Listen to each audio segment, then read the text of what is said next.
Prezados irmãos e amigos e prezados ouvintes, em primeiro lugar eu desejo agradecer a Deus pela vida, a saúde.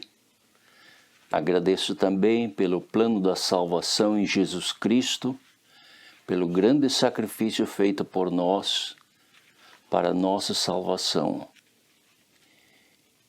E nesta hora queremos considerar a história do início e o estabelecimento do movimento de reforma.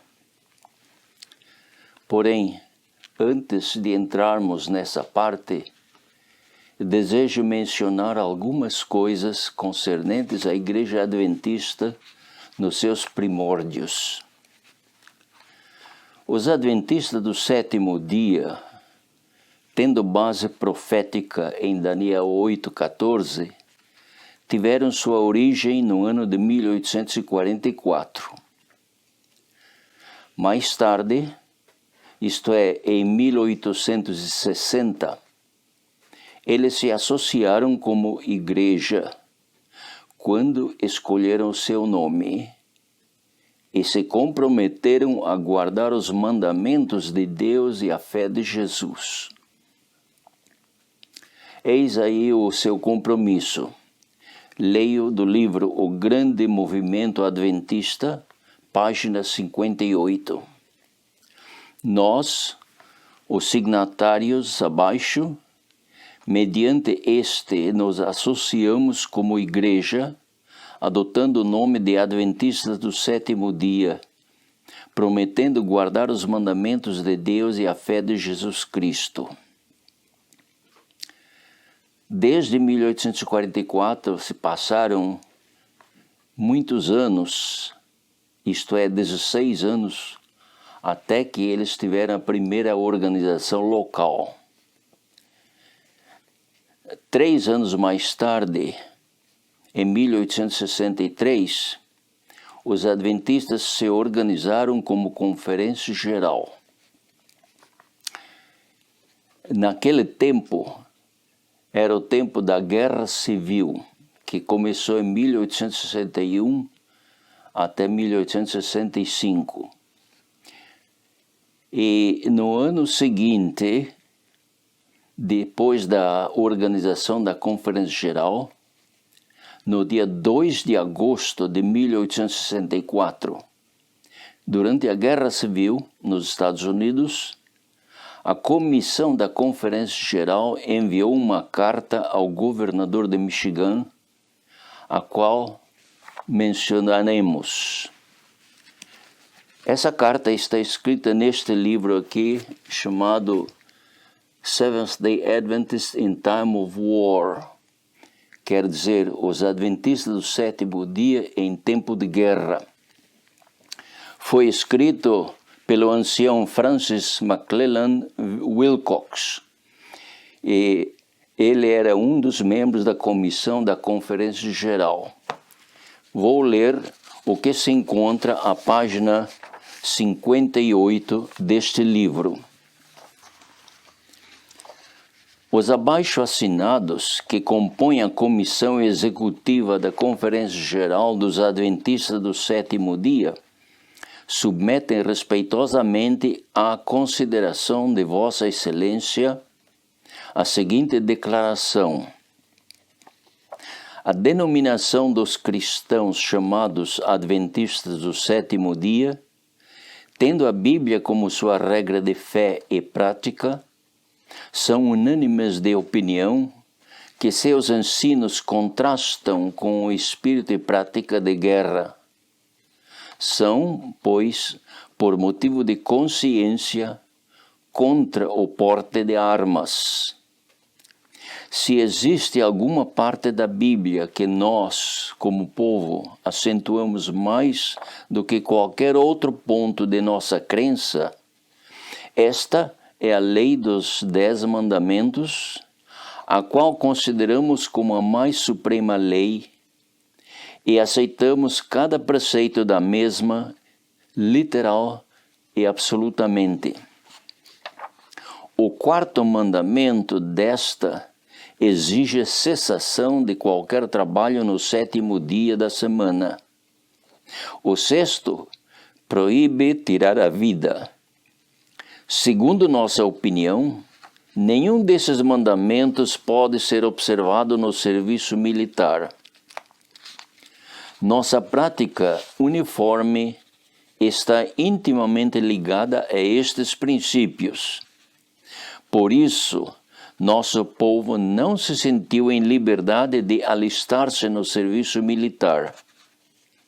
Em nenhuma de nossas publicações temos animado o costume do porte de armas. E, em caso de mobilização, em vez de violar nossos princípios, temos preferido pagar usura, prestar algum auxílio ou pagar $300 em moeda. E enquanto essa provisão tinha aplicação universal, não achamos que qualquer expressão dos nossos sentimentos fosse necessária. Ademais, representamos que os adventistas do sétimo dia são rigidamente contra a escravatura, leal ao governo e simpatiza com ele contra a rebelião. Porém, como não temos tido uma longa existência como um povo distinto, e nossa organização foi recentemente aperfeiçoada, nossos sentimentos não são extensivamente conhecidos. A mudança na lei faz necessário que tomemos uma posição mais pública no assunto. Por esta razão, apresentamos perante a Vossa Excelência os sentimentos dos adventistas do sétimo dia como uma corporação em relação ao porte de armas, confiando que, sem hesitação, endossará nosso pedido que, como um povo, estejamos sob a intenção da última ação do Congresso concernente àqueles que conscienciosamente se opõem ao porte de armas e que desfrutem os benefícios da dita lei. Assinam John Byington, que era o presidente, J.N. Loughborough e G.O.W. Amadon, membros da Comissão Executiva dos Adventistas do Sétimo Dia. Mais tarde, no dia 17 de maio de 1865, foi feita a seguinte declaração na terceira sessão anual da Conferência Geral dos Adventistas do Sétimo Dia. E isto está registrado no mesmo livro, Adventistas do Sétimo Dia em Tempo de Guerra, a página 24. Eu leio: resolvemos reconhecer o governo civil como ordenado por Deus, para que a ordem, a justiça e a paz sejam mantidas no país e para que o povo de Deus possa viver uma vida tranquila e pacífica em toda a piedade e honestidade. Em harmonia com este fato, reconhecemos a justiça de rendermos tributo, imposto, honra e reverência ao poder civil, conforme prescrito no Novo Testamento.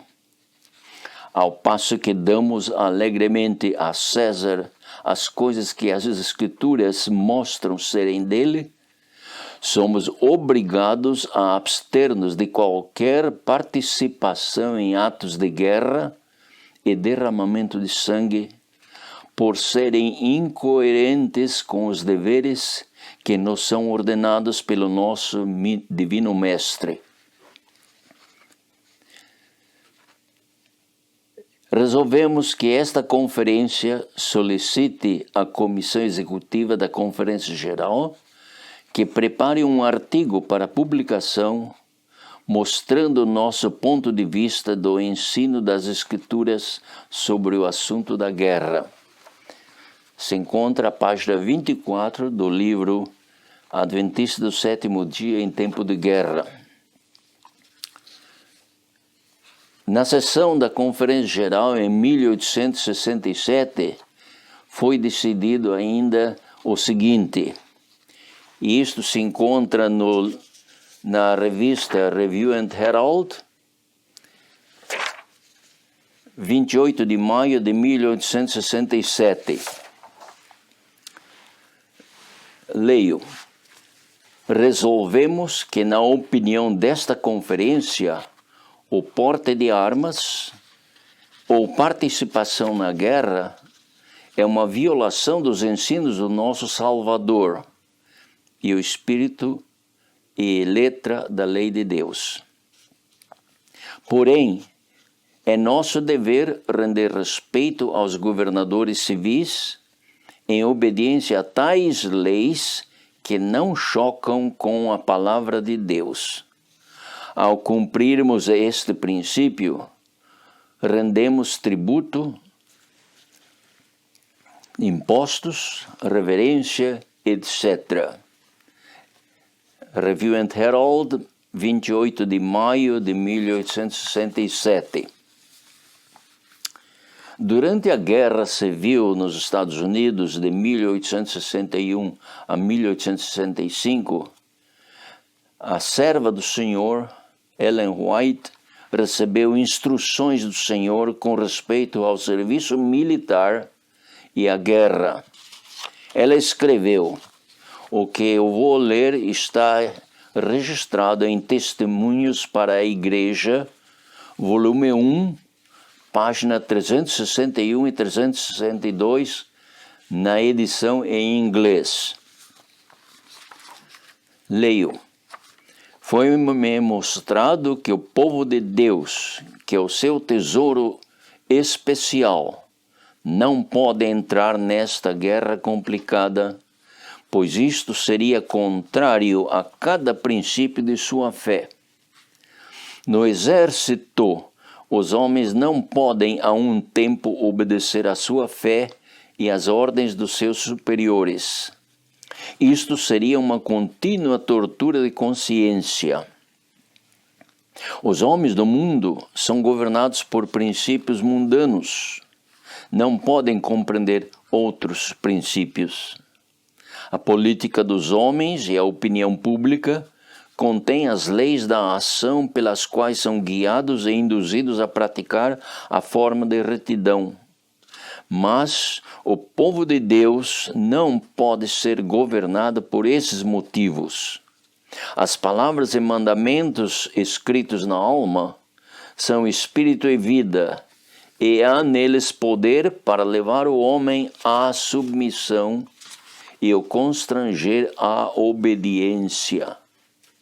Os 10 mandamentos de Jeová são o fundamento de todas as leis justas e boas.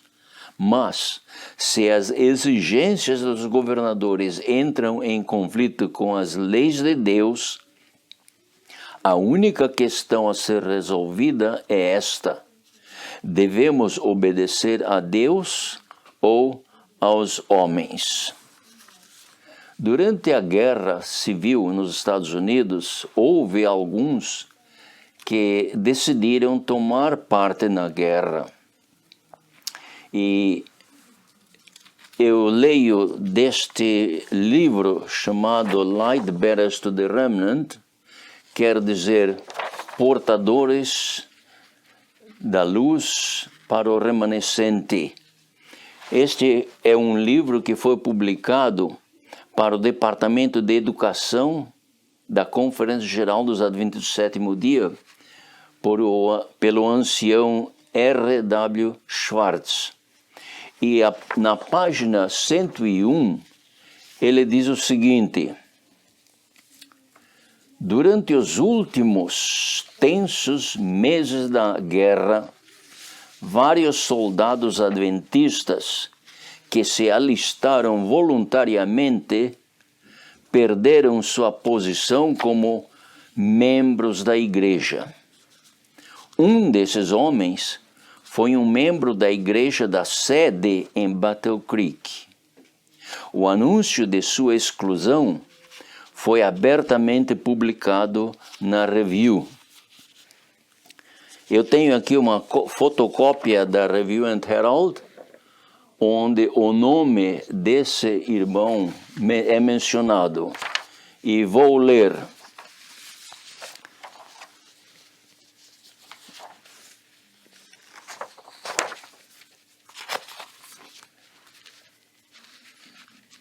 Sendo que o alistar-se no serviço de guerra é contrário aos princípios de fé e prática dos adventistas do sétimo dia, conforme está contida nos mandamentos de Deus e a fé de Jesus, eles não podem reter na sua comunhão aqueles que se alistam.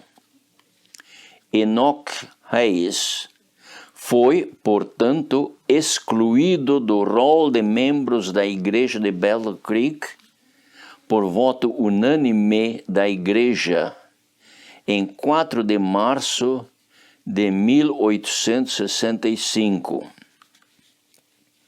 Review and Herald, 7 de março de 1865.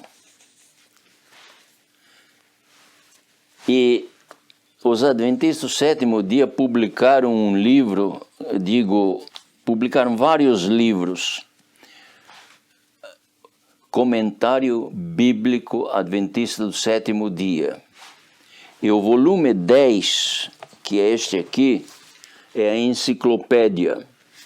E neste volume 10 do Comentário Bíblico, eles dizem o seguinte, a respeito do movimento de reforma. Sob o título Adventista Sétimo Dia, Movimento de Reforma Alemão, eles dizem o seguinte: apesar de que a questão original era a respeito de visões e marcar datas, o osso da contenda através dos anos tem sido a posição tomada pela Igreja Adventista Sétimo Dia a respeito do dever de seus membros no serviço militar. Isso se acha à página 1183 da edição do ano de 1976. É verdade que o osso da contenda tem sido e ainda é a questão do serviço militar e a guerra. Porém, não é verdade que a origem do movimento de reforma foi a respeito de visões e marcar datas. No mesmo volume, a página 10, a Igreja Adventista do Sétimo Dia publicou o seguinte, eu leio. Um homem, Joe Vick, foi convocado ao exército alemão. Provou ser um extremista, dizendo que foi-lhe mostrado em visão que a graça para todos os homens terminaria na primavera. Várias outras pessoas também fizeram predições marcando datas. Esses que se declaravam ser profetas acusavam os dirigentes da Igreja Adventista do Sétimo Dia por não dar crédito às suas predições e por recusar a publicação das mesmas. Isto se acha escrito na mesma página do Comentário Bíblico Adventista, na página 1183. O único nome mencionado aqui foi de Joe Vick. Joe é a abreviação de Johann Vick. Foi dito também que havia outras pessoas que marcaram datas, mas os seus nomes não foram mencionados. O nome de Johann Vick, que pretendia ter visões, é usado no Comentário Bíblico Adventista na enciclopédia como sendo o fundador do movimento de reforma. Com toda honestidade, devemos dizer que isso não é verdade. Johann Wick era um membro da Igreja Adventista do Sétimo Dia, não do movimento de reforma. Vamos citar as palavras do ancião Arturo Grosvenor Daniels, presidente da Conferência Geral, o que ele declarou em Friedensau em 1920. A.G. Daniels diz: estes aqui são os documentos que nos foram entregues pelo irmão Conradi. Eles devem demonstrar em que consiste este movimento. Podemos deixar de fora os documentos que vós considerais alheios ao vosso movimento. O primeiro documento é de Wick. E. Dörschler responde: ele não pertenceu a este movimento. Tenho tido o privilégio de pertencer a este movimento desde o início. Registrado no protocolo, página 45. Essa publicação, o protocolo, é um relatório completo, palavra por palavra, do encontro de 4 membros da Comissão Executiva da Conferência Geral com os representantes de 2% que foram excluídos da Igreja. Tudo que foi dito nessas reuniões que tiveram foi estenografado e a Igreja Adventista publicou o livreto em alemão sob o título Protocol. Eles traduziram o folheto para o inglês, mas não publicaram. Ficou arquivado na Conferência Geral. O movimento de reforma traduziu o protocolo para o espanhol. Aqui eu tenho uma cópia do espanhol. Para o inglês e para o português. E as citações que eu fiz são da página da edição em português. E todas as citações que eu vou mencionar mais adiante serão da página da edição em português. Voltando ao nome de Johann Wick, devemos dizer não. Johann Wick nunca pertenceu ao movimento de reforma, nem antes e nem depois da organização da Conferência Geral do Movimento de Reforma em 1925. Contudo, o seu nome é usado para denegrir o movimento de reforma. Mesmo que se Johann Wick fosse um dos pioneiros, ele não foi, mas mesmo que fosse, e ele com outros apostatassem, não seria apropriado acusar o movimento de reforma por causa da apostasia de alguns. A nossa igreja não está baseada em sentimentos de homens, nem em sonhos, nem em visões falsas, mas está baseada na verdade eterna da palavra de Deus. No ano de 1912, a Igreja Adventista do Sétimo Dia publicou uma lição da Escola Sabatina sobre a lei de Deus. A serva do Senhor escreveu a respeito da atitude de alguns porque eles enfatizavam demasiadamente a obediência aos mandamentos.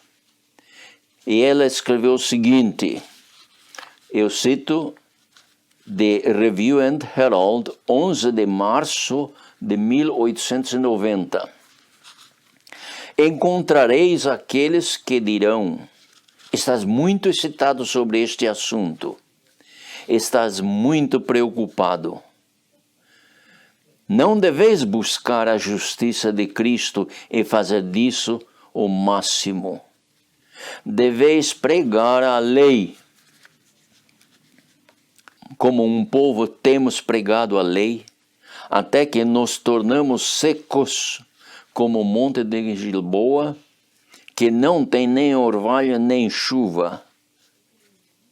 Devemos pregar a Cristo na lei, e haverá seiva e nutrição na pregação, que será como alimento ao faminto rebanho de Deus. Neste ponto em que os adventistas eram tão zelosos em pregar a lei e ensinar a lei, enfatizar a lei, Deus pôs a igreja a uma prova. No ano de 1913, a serva do Senhor, a irmã White, advertiu a igreja em uma de suas mensagens à Conferência Geral com as seguintes palavras.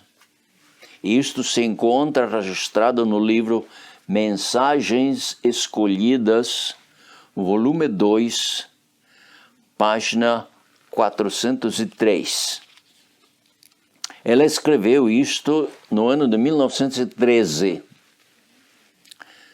Devemos erguer a bandeira na qual se acha inscrito os mandamentos de Deus e a fé de Jesus.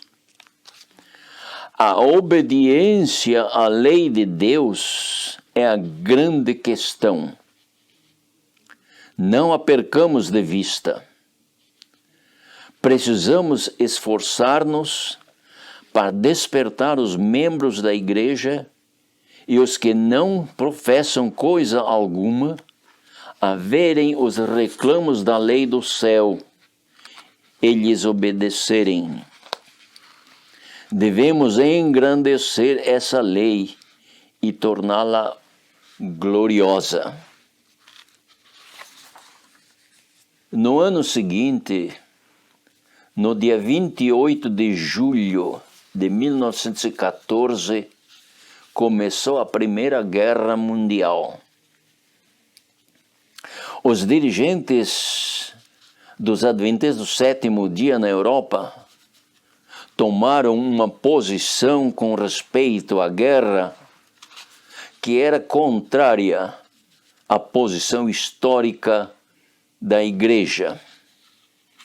Eles pediram que a juventude em idade militar tomasse parte ativa na guerra. Eles publicaram o seguinte, o que eu vou ler, que está registrado na enciclopédia, comentário bíblico da Igreja Adventista do Sétimo Dia, volume 10. A página 1183. Por ocasião da mobilização alemã, em agosto de 1914, os adventistas do sétimo dia daquele país enfrentaram a necessidade de fazer uma decisão imediata com respeito ao seu dever a Deus e ao país quando chamados para as Forças Armadas. Depois de tomar conselho com os poucos dirigentes adventistas do sétimo dia disponíveis naquele tempo, o presidente da União Este-Europeia informou o ministro de Guerra da Alemanha, por escrito, com data de 4 de agosto de 1914, que os adventistas do sétimo dia alistados fariam serviço no sábado em defesa do seu país.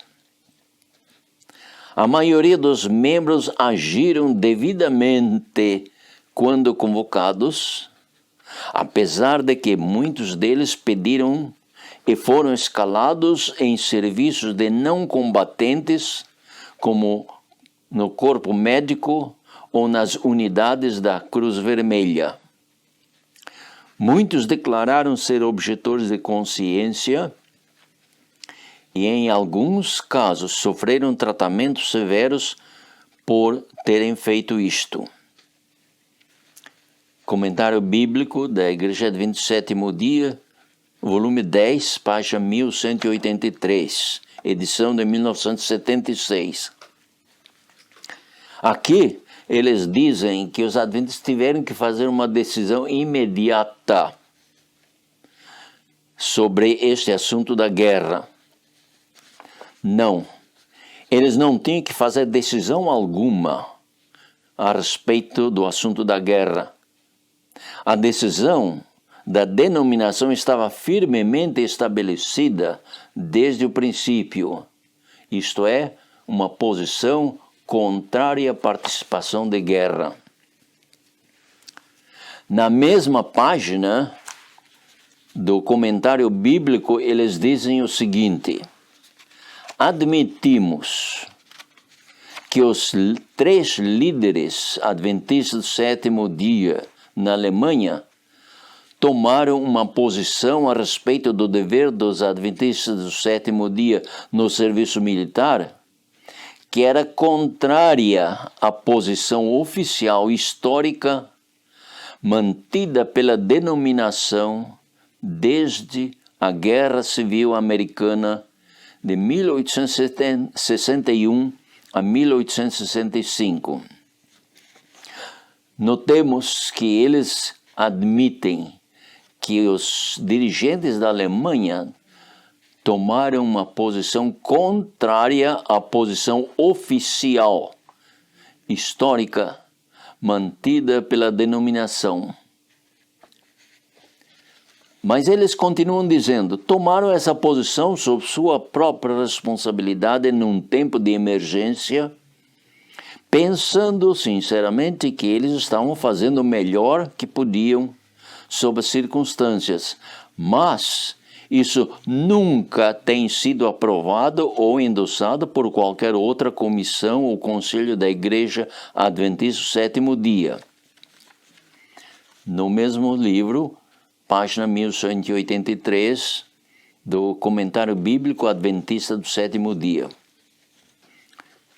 A enciclopédia diz que a posição tomada pelos 3 dirigentes, que era contrária à posição oficial e histórica, nunca tem sido aprovado ou endossado por qualquer outra comissão ou conselho da Igreja. Vamos citar algumas declarações de oficiais da Conferência Geral dos Adventistas do 7º dia, a ver se isso é verdade. Eu tenho aqui uma cópia da carta do ancião Christian. Este ancião Christian era membro da comissão da Conferência Geral. Ele escreveu a um outro membro da Conferência Geral, a um ancião M.E. Kern. E aqui, nesta carta, ele diz o seguinte: a comissão da Conferência Geral considerou este assunto durante o Conselho de novembro de 1915, declarando que dariam aos vários países do mundo a liberdade para continuar a adotar para si mesmos aquelas leis especiais. Na questão do serviço militar e o porte de armas, nós, os delegados da Associação de Rheinland-Pfalz, estamos de completo acordo com o ponto de vista bíblico conforme mantido pelos nossos dirigentes. Consideramos isto um assunto civil, que os governos estabelecidos por Deus têm o direito de requerer, conforme citado em 1 Pedro 2, 13 e 14 e Romanos 13, 4 e 5. Ao perguntarem aos irmãos dirigentes, a comissão da Conferência Geral declarou no Conselho Outonal de novembro de 1915 que dava liberdade aos vários países do mundo para se adaptarem àquelas leis civis específicas no futuro, como foi no passado. O ancião Arthur Daniels confirmou esta mesma coisa, e isto se acha registrado no protocolo, a página 59 e 60. Ele diz o seguinte: assim que eclodiu a guerra na Europa, estudamos cuidadosamente este assunto na América do Norte. Em 1914 a 18, durante a guerra, bem no início da guerra, a Conferência Geral enviou o ancião Spicer, William Spicer, à Europa para investigar o assunto que estava ocorrendo lá. E ele verificou os acontecimentos, e quando se reuniram, a comissão se reuniu, e ancião Daniels diz: assim que eclodiu a guerra na Europa, estudamos cuidadosamente este assunto na América do Norte. E qual foi o resultado? O que foi que eles decidiram? Na página 61 do protocolo, ele diz o seguinte: adotamos essa resolução, a saber que cada qual devia agir na questão de acordo com a sua consciência. E a página 62 e 63 eu leio o seguinte: logo, houve alguns irmãos que tinham o espírito de amor à pátria e foram ao fronte e lutaram, chegaram à Inglaterra e à França, foram às trincheiras e não sei o que fizeram lá, mas prestaram serviço e voltaram quando se firmou o armistício. Qual foi nossa atitude a respeito de nossos irmãos no que se refere às diversas formas de proceder? Dissemos que não queremos ser consciência para os demais. Definimos nossa atitude declarando ser não combatentes. Não vimos a necessidade de ir à guerra. Deploramos a guerra e somos contrários a ela. Devemos, no entanto, conceder a cada cidadão o privilégio de adotar uma atitude que seja de acordo com sua consciência em relação ao governo. Nenhuma dessas pessoas foi excluída de nossa igreja. Nenhuma foi tratada como se não fosse cristã. Nossos irmãos mantiveram o espírito da liberdade, o espírito do amor, da tolerância e da misericórdia. Sentíamos não poder colocar-nos entre a consciência da pessoa e a igreja. Note-se que aqueles que foram ao fronte e lutaram, chegaram à Inglaterra e à França, foram às trincheiras, e quando voltaram após a guerra, continuaram sendo membros fidedignos. Nenhuma dessas pessoas foi excluída da igreja. Outrora, quem era que foi excluído? Aqueles que foram à guerra, como nós citamos o caso de Enoch Reis. Mas em 1914 a 18, quem foi excluído da igreja foram aqueles que permaneceram fiéis à lei de Deus. A igreja concedeu liberdade de consciência para que cada um atue conforme sua consciência deseja. Como considera Deus a liberdade de consciência para transgredir sua lei? Vamos ler alguns testemunhos da pena inspirada. Primeiro eu leio de Patriarcas e Profetas, página 634. Patriarcas e Profetas 634. Deus não deu liberdade aos homens para se afastarem de seus mandados. O Senhor declarou a Israel: não fareis cada qual tudo o que bem parece aos seus olhos, mas guarda e ouve todas estas palavras que te ordeno. Deuteronômio 12, 8 e 28.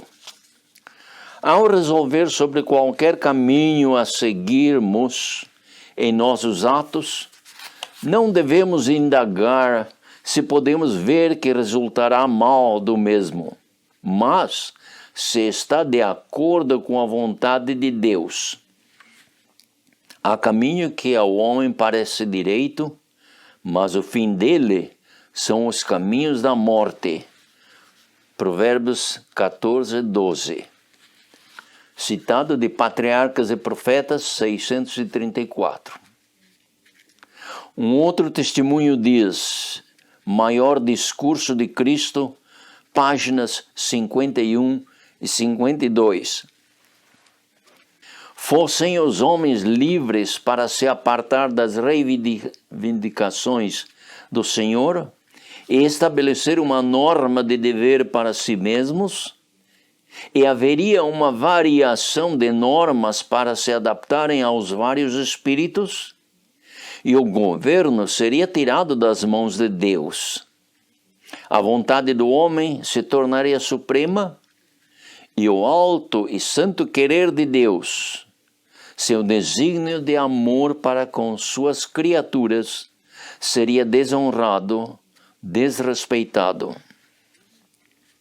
Sempre que os homens preferem seus próprios caminhos, põem-se em conflito com Deus. Eles não terão lugar no reino do céu, pois se encontram em guerra contra os próprios princípios do mesmo. Desconsiderando a vontade de Deus, estão se colocando ao lado de Satanás, o inimigo de Deus e do homem. O Maior Discurso de Cristo, páginas 51 e 52.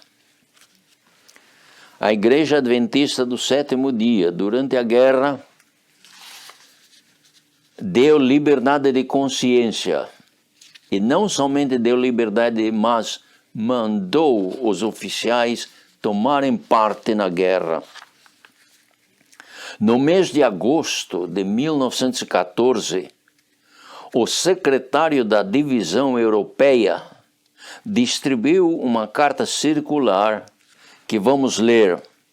Eu tenho aqui uma fotocópia do original da carta circular do ancião Guy Dales, secretário da Divisão Europeia dos Adventistas do Sétimo Dia. No dia 2 de agosto de 1914, ele escreveu: Hamburgo, 2 de agosto de 1914, aos nossos queridos irmãos e irmãs, Salmo 23 por saudações.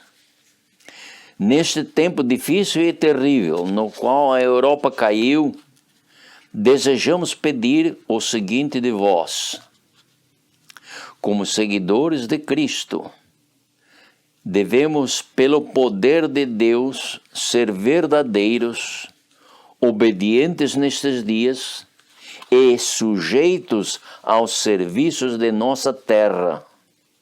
1 Pedro 2, 13, 14 e 17. Ponto 2. Devemos cumprir com os nossos deveres militares alegremente, enquanto estivermos no serviço ou sendo chamados a servir, para que os oficiais do dia vejam em nós valentes e verdadeiros soldados que estão dispostos a morrer por seus lares, por nosso exército e nossa pátria. Nosso destino está nas mãos de Deus. Se perdermos nossa vida enquanto estivermos na batalha, lembremos-nos de que nossa vida está escondida com Cristo em Deus. Colossenses 3, 8. Ponto 3. Aqueles que ficam em casa devem provar aos seus vizinhos que são de mente nobre e cheios do amor de Cristo, prontos para ajudar de toda maneira possível para aliviar os sofredores e os enfermos, os feridos, os pobres, as viúvas e os órfãos. Não devemos perder nossa coragem, mas ser pacientes na aflição, fazendo como Moisés, cujo hino esperamos cantar um dia, confiar nele como vendo o invisível. Hebreus 11, 27. Não nos esqueçamos de esquadrinhar as Escrituras com diligência. João 5, 39. Visitemos nossas reuniões regularmente e, acima de tudo, quando chegardes ao trono da graça, não deveis esquecer de orar por nosso governo e nosso exército. 1 Timóteo 2, 2. Ponto 4. Devemos sempre lembrar-nos de nossa missão como mensageiros de Cristo e, de acordo com nossas forças, servir para salvar as almas. Encomendamos a todos vós a graça de Deus. Permaneça com saudações cristãs, vosso irmão no Senhor, G. Dale, secretário da Divisão Europeia. 2 dias depois dessa carta, isto é, no dia 4 de agosto de 1914, o presidente da União Alemã, H.F. Schubert, enviou uma declaração ao ministro de guerra com os seguintes dizeres. Eu tenho aqui uma fotocópia da carta original enviada ao ministro de guerra. Charlottenburg, 4 de agosto de 1914. Muito indigno senhor general e ministro de guerra. Sendo que muitas vezes nossos pontos de vista a respeito dos nossos deveres para com o governo, também nossa posição geral sobre os deveres militares e especialmente desde que nossa recusa para servir no sábado em tempos de paz é considerada como sendo fanática, portanto tomo a liberdade de comunicar a vossa excelência, apresentando os princípios dos adventistas do sétimo dia na Alemanha, especialmente agora, na presente situação da guerra. Ainda que baseados nas Escrituras Sagradas, buscamos cumprir com os preceitos do cristianismo, guardando o dia de repouso, o sábado que Deus estabeleceu no início, esforçando-nos a pôr de lado todo o trabalho nesse dia. Apesar de tudo isso, reconhecemos no tempo sério da guerra o nosso dever de apoiar a defesa da pátria e, sob estas circunstâncias, portar as armas também no sábado. Sobre este ponto, tomamos nossa posição baseados nas Escrituras encontradas em 1 Pedro 2, 13 a 17. E aqui ele lê ou cita os versos de verso 13 a 17. Havemos dado estas resoluções aos nossos membros. Também pedimos a eles que organizem reuniões de oração, pedindo a Deus que conceda vitória às armas alemãs.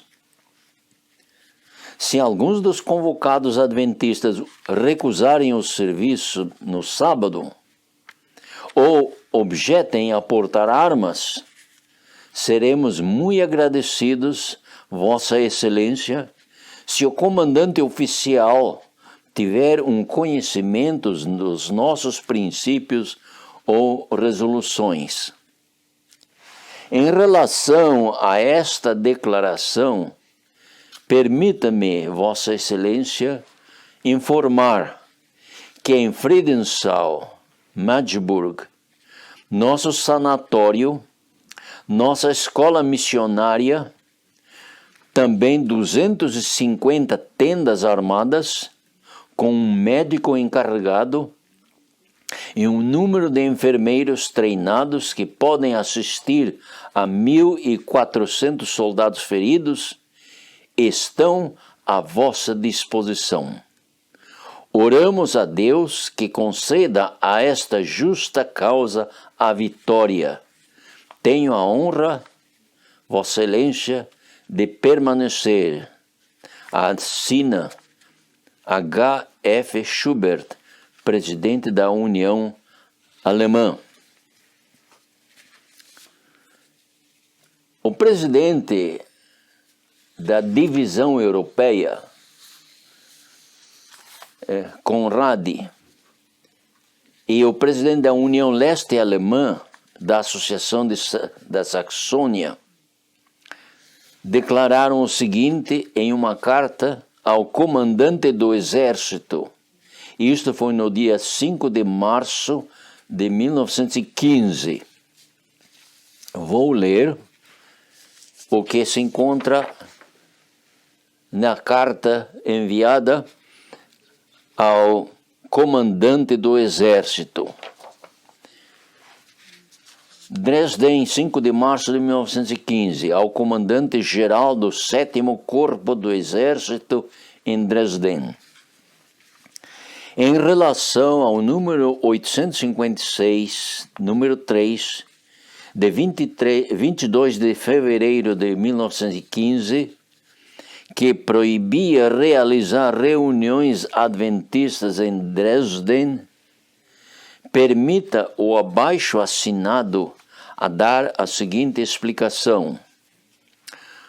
Por vários anos, o abaixo assinado apresentou claramente diante dos oficiais militares, tanto verbalmente como por escrito, que o serviço militar no sábado, em tempos de paz, sempre permaneceu uma questão de consciência individual.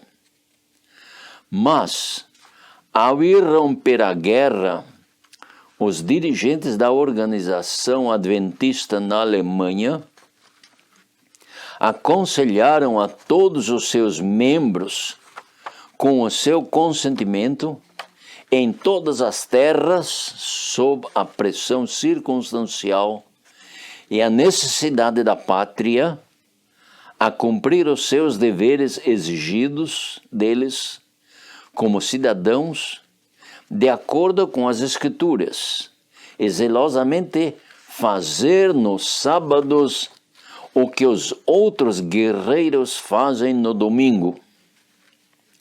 Como prova, permita que esta cópia do documento incluso, que foi escrito no dia 4 de agosto de 1914, sirva o altamente estimado ministro da Guerra da Prússia.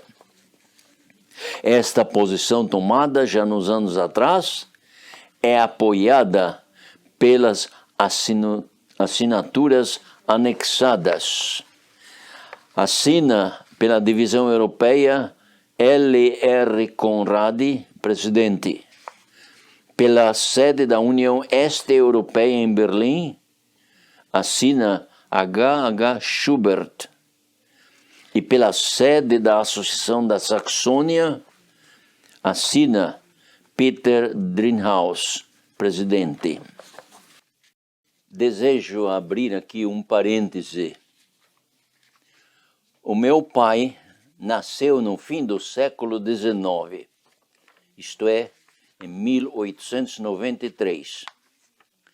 Quando ele tinha 19 anos de idade, em 1912, ele aceitou a fé adventista na Hungria e foi batizado na Igreja Adventista do Sétimo Dia no dia 13 de fevereiro de 1913. Ele recebeu a carta circular da divisão europeia pedindo a todos os jovens em idade militar que se alistassem no serviço de guerra. Ele havia aprendido da lição da escola sabatina do ano anterior, 1912, que nós devemos ser obedientes aos mandamentos de Deus. Agora, ele estava num dilema. Devia fazer o serviço militar ou não? Devia participar na guerra ou não? Ele queria ser leal à igreja e assim ele, sendo um adventista, decidiu entrar no serviço da guerra. Muitas vezes ele nos contava que o trabalho dele ali era carregar a comida da cozinha para os soldados na trincheira. Ele ficou fisicamente enfermo e os oficiais o enviaram para casa a fim de fazer o tratamento. Enquanto ele estava se recuperando, o ancião da igreja o convenceu de que um adventista não deve participar na guerra. Ele aceitou o conselho do ancião e não voltou mais ao exército. Por essa razão, ele foi excluído da igreja. Isso aconteceu com meu pai. Aqui está uma fotografia da minha família. Este é meu pai. Aqui estou eu. Aqui está minha mãe e meus 2 irmãos.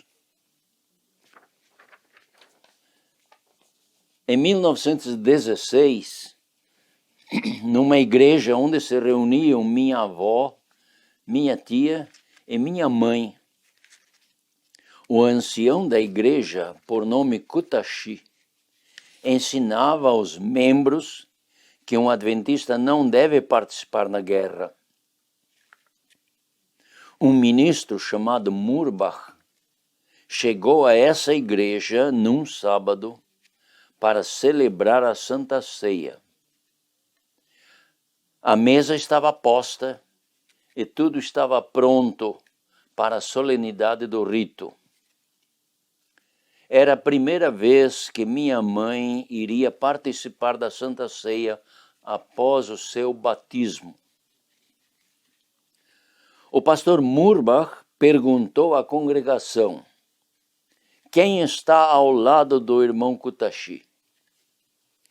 O irmão se levantou e disse: não ao meu lado, mas ao lado do Senhor. Porém, o ministro insistia: quem tem a mesma opinião do irmão Kutashi com respeito aos deveres para com o governo? se ponham de pé. Aproximadamente umas 20 pessoas se levantaram. O ministro então disse: vocês não podem tomar parte na Santa Ceia. Então eles saíram da sala e foram para o pátio da igreja, no fundo da igreja. E o resto dos membros que ficaram dentro continuaram com a cerimônia.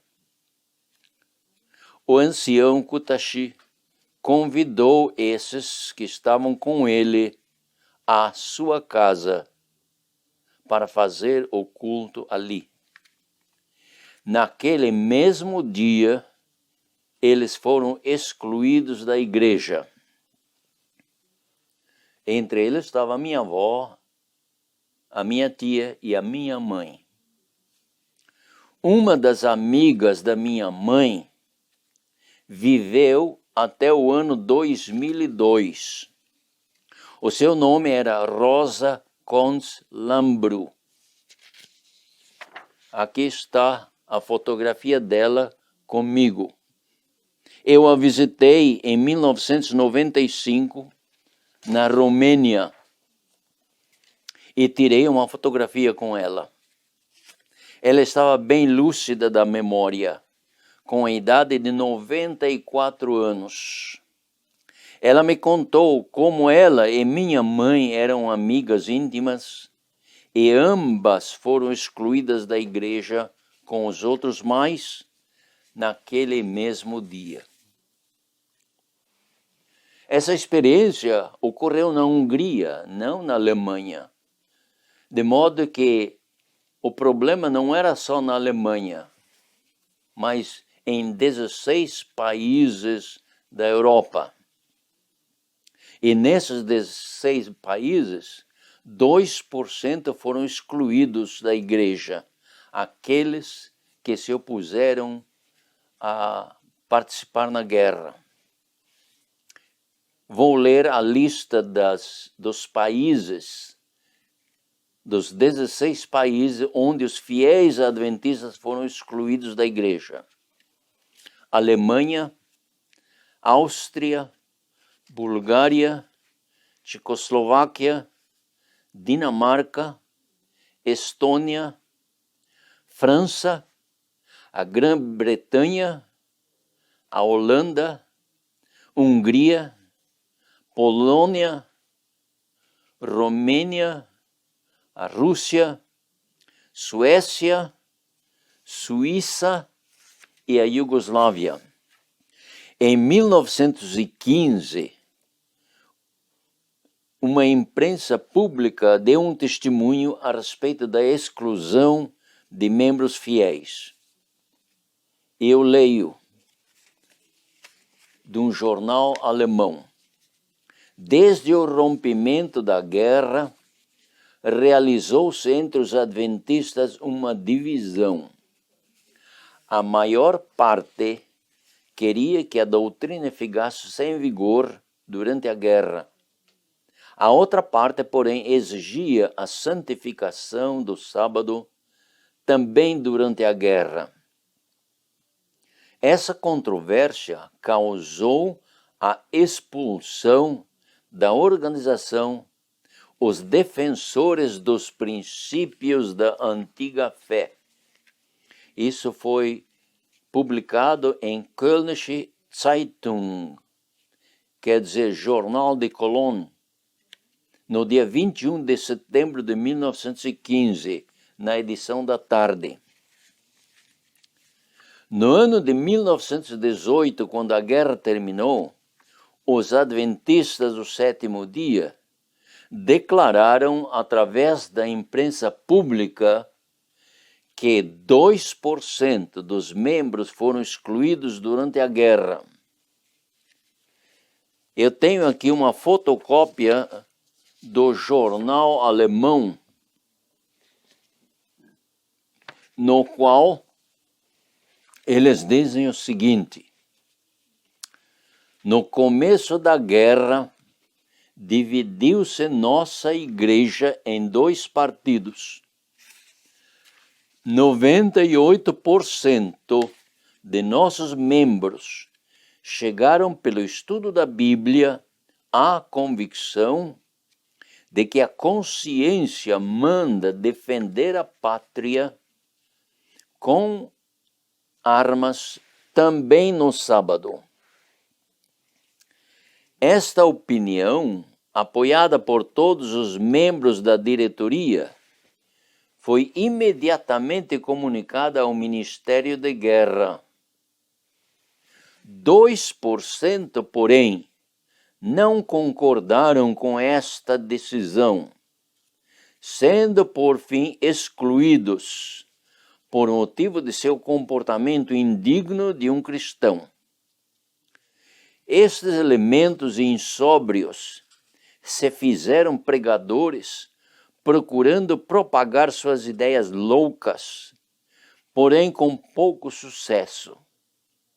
Chamam-se falsamente pregadores e adventistas quando não o são. São enganadores. Quem a tais elementos dispensar o tratamento que merecem, nos fará verdadeiramente um favor. Nossa diretoria empregou até hoje o dinheiro supérfluo no empréstimo de guerra, e isto na firme esperança de que a Alemanha sairá vitoriosa nesta luta medonha. Isto foi publicado no jornal chamado Dresdner Neueste Nachrichten, que em português seria As Mais Recentes Notícias de Dresden, 12 de abril de 1918, conforme consta aqui no jornal alemão. Uma outra declaração foi feita também pela igreja através da imprensa.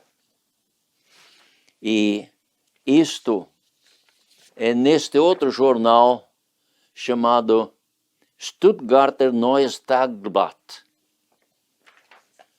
E eu leio o que está escrito nesse segundo jornal. Ao princípio da guerra havia alguns membros, como também há em outros lugares, os quais não queriam participar no serviço de guerra, já por falta de espírito de união, já por fanatismo.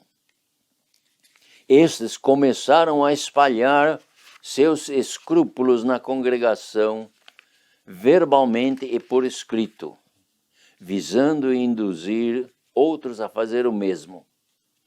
Foram exortados pela igreja, porém, devido à sua obstinação, tiveram que ser expulsos, pois se tornaram uma ameaça à paz interna e externa.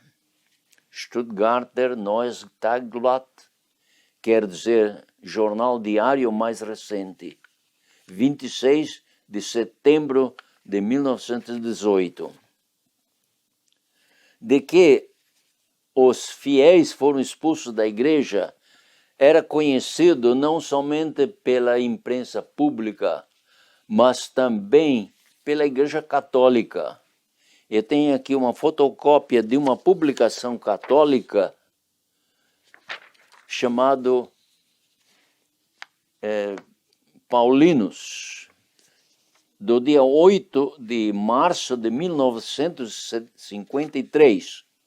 Eles dizem o seguinte: em 1914, 2% dos membros foram excluídos da Igreja Adventista do Sétimo Dia na Alemanha, porque eles declararam que participação na guerra, e isso também no sábado, não se pode reconciliar com a doutrina adventista. Os crentes excluídos se consideravam como os verdadeiros guardadores e defensores do adventismo. Paulinos, 8 de março de 1953, publicação católica. Também a enciclopédia Wikipédia faz uma declaração a esse respeito. O que desejo ler da enciclopédia Wikipédia. Após a Primeira Guerra Mundial, foi formado um grupo conhecido como Adventistas do Sétimo Dia Movimento de Reforma, como resultado das ações de L.R. Conrad e certos dirigentes da Igreja Europeia durante a guerra, que decidiram que era aceitável para os adventistas tomar parte na guerra. Aqueles que se opuseram a essa posição de participação na guerra foram declarados excluídos pelos dirigentes da igreja local naquele tempo. Notem que a mesma enciclopédia sabe que o movimento de reforma se originou como resultado das ações de Conrad e outros dirigentes, com aqueles que foram excluídos da igreja. E esses excluídos da igreja se constituíram o núcleo de que mais tarde se tornou Adventista Sétimo Dia Movimento de Reforma. Interessante que o ancião Conrad, Louis Richard Conrad, muito antes da Primeira Guerra Mundial, já tinha a convicção de que os adventistas deviam portar armas quando requerido pelo governo. Em 1886, ele escreveu uma carta da Rússia ao ancião Butler, porção da qual vamos ler. Aqui está uma fotocópia da Review and Herald, onde foi publicada a carta de Conrad, escrita a Butler, e neste parágrafo aqui marcado, ele diz o seguinte: depois de uma longa luta, os batistas agora são tolerados e seus pregadores têm plena liberdade de pregar. Eles tiveram que admitir o porte de armas e nós devemos fazer o mesmo se formos tolerados aqui. Os dirigentes da Igreja Adventista na Europa procuraram se justificar pela posição tomada pelos dirigentes da igreja na Europa. Eles publicaram vários artigos para explicar e justificar aquela apostasia. Um membro leigo em Berlim escreveu um livreto intitulado Der Christ und der Krieg, que traduzido quer dizer o cristão e a guerra. Eu tenho aqui uma fotocópia da primeira página dessa publicação, O Cristão e a Guerra. E nesse folheto ele diz o seguinte: mas o que é importante é que ele escreveu essa publicação sendo um membro leigo, mas essa publicação foi endossada pelos dirigentes, porque 3 deles prepararam o prefácio. Na página 18 desse folheto está escrito o seguinte: mostramos em tudo o que foi dito que a Bíblia ensina, primeiro, participar na guerra não é transgressão do 6º mandamento. Segundo, participar em ações de guerra no sábado não é transgressão do 4º mandamento. Quem crê de maneira diferente, mostra-nos uma declaração das Escrituras ou dos testemunhos. E se não conseguir mostrar, que tenha cuidado de não trazer acusações e declarações que não pode provar. Notem a contradição desse folheto com a declaração que foi escrita em dia 2 de agosto de 1864 pela comissão da Conferência Geral dos Adventistas. Eles disseram em 1864: o quarto mandamento desta exige cessação de qualquer trabalho no sétimo dia da semana. O sexto proíbe tirar a vida. Segundo nossa opinião, nenhum desses mandamentos pode ser observado no serviço militar. Com toda franqueza, essas duas declarações são contraditórias. Umas são opostas à outra. Na realidade, houve uma mudança radical para pior na posição da Igreja Adventista do Sétimo Dia. Esses irmãos fiéis que foram excluídos não tinham intenção de formar uma nova igreja ou um novo movimento. Eles não tinham uma organização a nível mundial, mas tinham organizações locais, tais como grupos e igrejas, que se desenvolveram durante os 4 anos da guerra. E que nome usavam eles? Em diferentes países, eles usavam nomes diferentes. Na Alemanha, por exemplo, eles usavam o nome... Esse aqui é um documento do registro da União Alemã. E eles usavam o nome Sociedade Missionária dos Adventistas do Sétimo Dia, permanecendo sobre a plataforma de 1844. O nome Movimento de Reforma não era usado ainda. Na Hungria, eles usavam o nome Os Adventistas do Sétimo Dia, permanecendo sobre a plataforma de 1844. Aqui está esse nome na edição húngara. Na Transilvânia, os Adventistas da Antiga Fé. Na Romênia e Bulgária, os Adventistas na Base da Fé de 1844. Na Iugoslávia, os Adventistas Remanescentes. Na Tchecoslováquia, a Semente da Mulher. Na Escandinávia, os Adventistas da Fé Original. Estes irmãos, nesses lugares, se constituíram como um núcleo que mais tarde se tornaram um movimento de reforma, como vamos ver logo. Foram feitos esforços para uma reconciliação com a igreja, se ela se arrependesse e voltasse à posição original com respeito à guerra. Um esforço especial foi feito em 1920,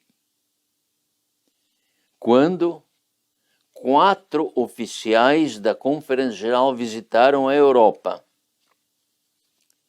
E esses eram Arthur Grosvenor Daniels, que era o presidente, L.H. Christian, que escreveu essa carta que eu mostrei,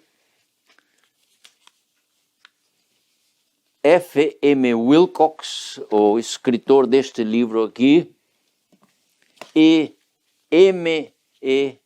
Kern. Esses 4 membros da comissão da Conferência Geral se reuniram e estavam presentes nessa reunião 51 membros da Igreja Adventista e da parte dos 2%, 16 membros.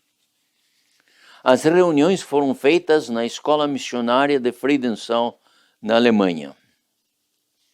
Depois de vários diálogos, os 2%, representantes dos 2%, apresentaram 4 perguntas aos dirigentes da Conferência Geral. E essas 4 perguntas são registradas aqui no protocolo, nas páginas 15 e 16. A primeira pergunta era: que posição toma a Conferência Geral em face da resolução que a direção alemã tomou desde o ano 1914 acerca do 4º e 6º mandamentos? O ponto 2 era: que prova há de que nós não seguimos a regra bíblica para com os irmãos? Ponto 3. Qual é a posição atual da Associação Geral dos Irmãos Norte-Americanos com referência aos testemunhos da irmã White? E o ponto 4 é: qual é a nossa mensagem de Apocalipse? É nacional ou internacional? Nós queremos focalizar no ponto primeiro. Depois de vários dias de diálogo, o ancião Daniels deu o veredito, que está registrado no protocolo, páginas 93 e 94. Leio.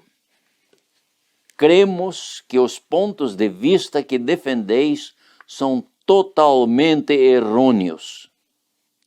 Cremos tanto no 4º mandamento como até aqui. No entanto, não estamos em condições de apoiar vossa interpretação a esse respeito. Que haverias dito de Moisés se ele, alguns dias depois de lhe ser dada a lei no Sinaí, vos houvesse encarregado de matar o rei de Bassã e todos os homens, mulheres e crianças? Vós o teríeis acusado de assassinato? Não obstante, Deus lhe deu a ordem de violar o 6º mandamento. Vedes que na interpretação dos mandamentos há muitas coisas e devemos ter a liberdade de ler e entender os mandamentos sem estar sujeitos à interpretação de qualquer pequena organização. Os representantes dos 2% não ficaram satisfeitos com a resposta ou o veredito do ancião Daniels. Eles entraram em contato com outros países da Europa e compreenderam que eles tiveram a mesma experiência que os daqui da Alemanha. No ano de 1921, foi o ano seguinte depois da reunião em Friedenthal, houve uma conferência internacional e aqui estão os representantes desta conferência.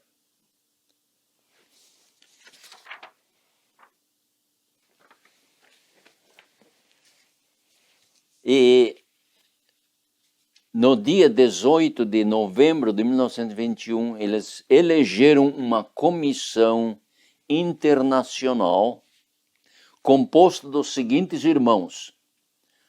Vou ler o nome deles. E esta é a comissão que foi eleita. Mais um outro irmão que não está presente aqui, chamado Dumitru Nikolic. Estes se constituíram ou foram eleitos como uma comissão internacional. O nome deles: K.J. Stiphout, da Holanda; O. Velp, da Alemanha; K.A. Ekeroth, da Suécia; A. Rosenstein, da Estônia; J. Adamczak, da Alemanha; P. Rasmussen, da Dinamarca; W. Richter, da Alemanha; J. Rosenberg, da Estônia; C. Spanknöbel, da Suíça, D. Nikolic, da Bulgária. Notem que o nome de Vic não está nessa comissão. Ele não fez parte dessa comissão. Essa comissão internacional decidiu enviar 2 representantes dos 2% aos Estados Unidos da América do Norte, a São Francisco, Califórnia. E esses 2 eram os irmãos Otto Welp e Wilhelm Spanknöbel, para dialogar com os delegados que iriam se reunir. Esses 2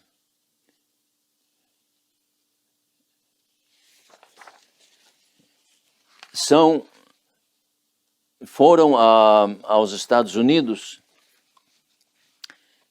e no ano de 1922, esses 2 irmãos representantes deram uma carta por escrito nas mãos do ancião Arthur Daniels diretamente. E essa carta não foi respondida. A carta tinha por data dia 11 de maio de 1922. Os irmãos esperaram até o dia 18 de maio de 1922 e então eles lhes enviaram uma segunda carta. Essa segunda carta tampouco foi respondida.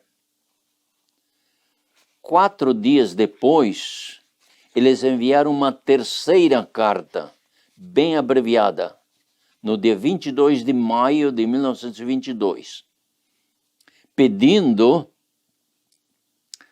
aos representantes das igrejas, de todo mundo que estavam reunidos ali, que respondessem sim ou não às suas 2 cartas anteriores. No dia 24 de maio, 2 dias depois, o ancião Daniels deu a resposta verbalmente, dizendo que eles não podiam apresentar esta questão aos delegados. Assim que nossos representantes não tiveram êxito algum ao irem da Europa aos Estados Unidos com uma missão tão importante.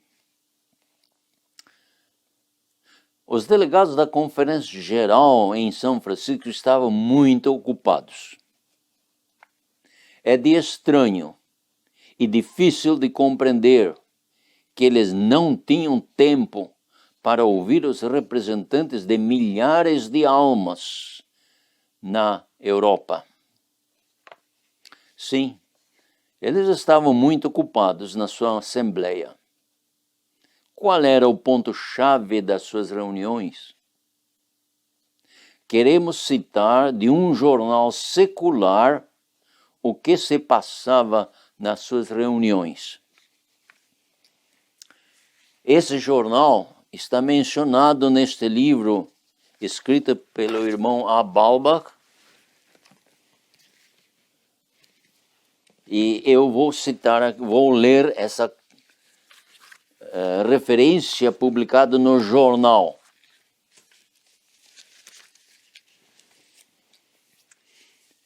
Eles dizem assim: os adventistas em debate ácido mudam o seu dirigente. William A. Spicer, secretário da Conferência Geral, nomeado para presidente. Depois de uma luta que abalou a Conferência dos Adventistas do Sétimo Dia até aos seus fundamentos e ameaçou ruptura nas fileiras dos seus obreiros, ontem foi feito um compromisso entre os 2 principais oficiais, resultando na adoção unânime do relatório da Comissão de Nomeação, nomeando William A. Spicer para a presidência e a remoção do anterior presidente Arthur G. Daniels para o cargo de secretário-geral, um cargo que era ocupado por Spicer por 20 anos. O compromisso, porém, não foi feito, senão depois de muito criticismo e ácido e amarga denunciação da política suja que o presidente Daniels e alguns outros que o apoiavam moviam por meses na campanha para conseguir uma mudança de presidentes. Isso foi escrito na San Francisco Chronicle, quer dizer, a Crônica de São Francisco, 23 de maio de 1922.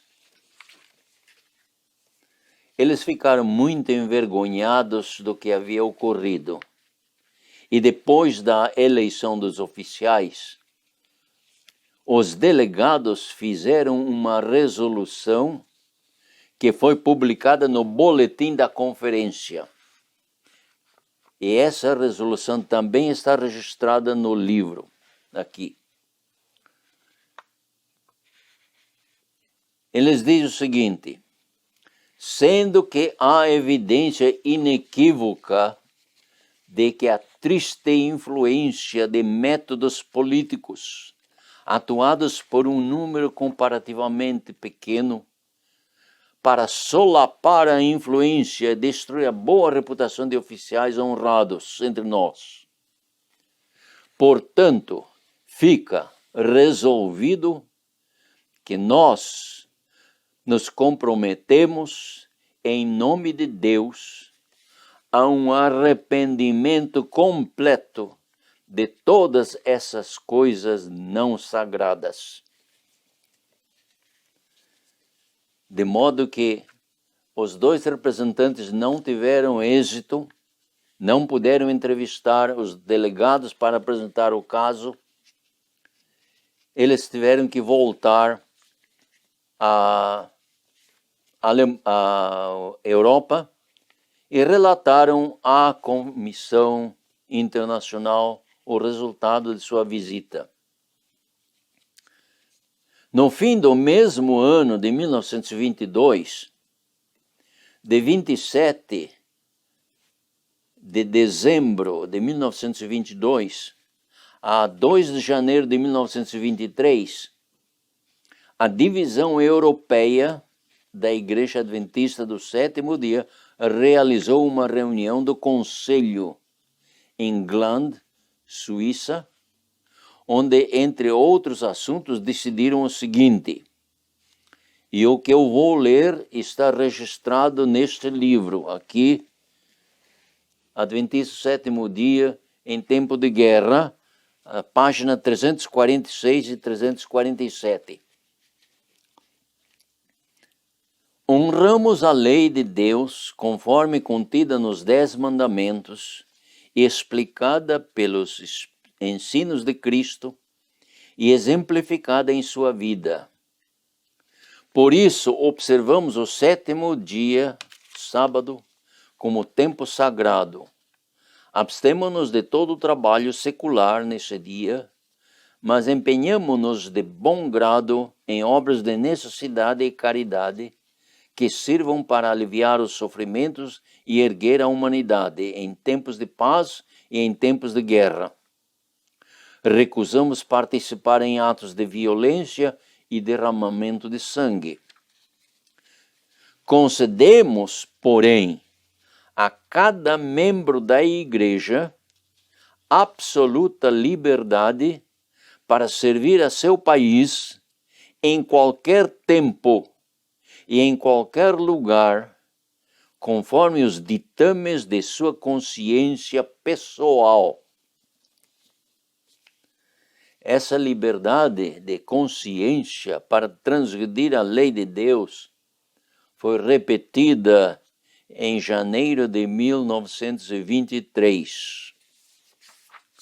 Quando os nossos irmãos viram que a Igreja Adventista do Sétimo Dia não mudou de atitude quanto à transgressão da lei de Deus, concedendo liberdade de consciência a cada membro da igreja para servir o seu país em qualquer tempo e em qualquer lugar, eles decidiram a se organizar como uma denominação sob o nome Adventistas do Sétimo Dia Movimento de Reforma.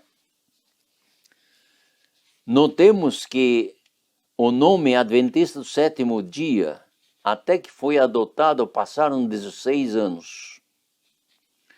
E até que foi organizada a Conferência Geral, passaram mais 3 anos, 19 anos. Assim também, aqueles que foram excluídos esperaram, e no dia 15 de julho de 1924, eles tiveram uma reunião da Comissão Internacional e concordaram adotar o nome Conferência Geral dos Adventistas do Sétimo Dia Movimento de Reforma. Mas no dia 1º de junho de 1924, foi decidido que eles não podiam trabalhar com maior eficiência sem uma organização da Conferência Geral. E em 15 de julho eles decidiram que a Conferência Geral deve ser organizada. Por essa altura, os irmãos em diferentes países eram organizados em grupos, igrejas, associações e também puderam organizar 4 uniões. A União Alemã, a União do Danúbio, a União Báltica e a União Escandinava. Essas 4 uniões publicaram em conjunto as leituras da Semana de Oração para o ano de 1924 em nome de Conferência Geral dos Adventistas do Sétimo Dia Movimento de Reforma. A revista foi publicada em dezembro de 1924. Eu tenho aqui uma fotocópia da publicação da Semana de Oração na língua húngara. E foi publicado em nome da Conferência Geral, em nome dessas 4 uniões. É muito importante notar que mesmo antes da organização da Conferência Geral, as uniões concordaram com o nome Adventistas do Sétimo Dia Movimento de Reforma. Aquele nome usado pela União Alemã, Sociedade Missionária Internacional, não foi aceito mundialmente como o nome do movimento de reforma. Nos dias 14 a 20 de julho de 1925, foi celebrada a primeira sessão de delegados da Conferência Geral do Movimento de Reforma. Estavam presentes 18 delegados, representando aproximadamente 4.000 membros. Vou ler os nomes desses delegados e os países que eles representavam. Konstantin Ursan, da Hungria. Wilhelm Richter, da Alemanha. Dumitru Nikolic, da Romênia. Wilhelm Korpman, da Estônia. Johann Hanselmann, da Alemanha. Otto Welp, da Alemanha. Peter Rasmussen, da Dinamarca. Wilhelm Maas, da Holanda. Josef Adamczak, da Alemanha. Albert Krahe, da Alemanha. Mihai Streza, da Romênia. Karl Kotzel, da Alemanha. Heinrich Spanknöbel, da Suíça. A irmã A. Ottonder, da União Báltica, A. Jürgens, da União Báltica, K. A. Ekeroth, da Suíça, Max Köhler, da Alemanha, e C. Adams, da Alemanha. Aqui eu tenho uma fotografia desses delegados da primeira sessão da Conferência Geral dos Adventistas do Sétimo Dia, Movimento de Reforma. E aqui está uma fotocópia da ata daquela assembleia. E aqui estão a assinatura dos delegados com um carimbo que diz Adventista do Sétimo Dia, Movimento de Reforma. Nesta assembleia foi oficialmente adotado o nome denominacional. E qual é o nome denominacional de nossa igreja? Adventista do Sétimo Dia, Movimento de Reforma. Os princípios de fé também foram adotados nessa mesma ocasião. Os primeiros oficiais do movimento de reforma foram eleitos. E eles são presidente Otto Welp, secretário Wilhelm Maass, o tesoureiro, também o mesmo Wilhelm Maass, e a comissão, os presidentes das uniões europeias.